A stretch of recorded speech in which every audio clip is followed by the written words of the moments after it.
جنابی شاسوە عەبدولواحید ئەم چاڵنجەی کردووە بۆ هەموو لایەنەکان نەک بۆ یەکێتی بەڵام جنابی سەرۆک پاڤڵ پێش هەموو لایەنەکان چاڵنجەکەی کاک شاسواری قبوڵ کرد وتی من ڕۆژی شەمە سەردان دەکەم چونکە کاک پاڤڵ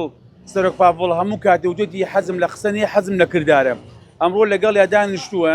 وتوێتی من 15 کورسی ئەدەم بە تۆ حکومەت پێک بێنە ئەو لایەنانی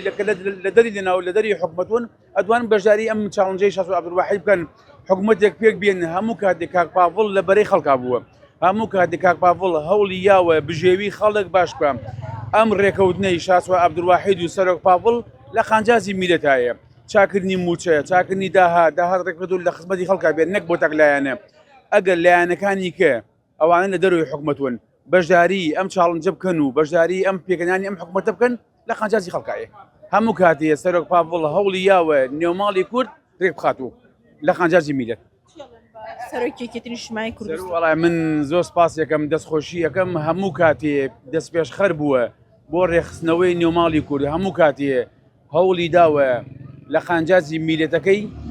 حەچی بکە ئەیکات ئەوە تا خۆ دەزانی هەموو ڕۆژێ بەڕێوەیە بۆ بەغا زۆر کار موچە دووەکەوتووە ئەم پیاوە چۆتە بەغا و هاتووە موچە هاتووە من دەستخۆشی لە یەکەم چاڵنجەکەی قبوڵ کردووە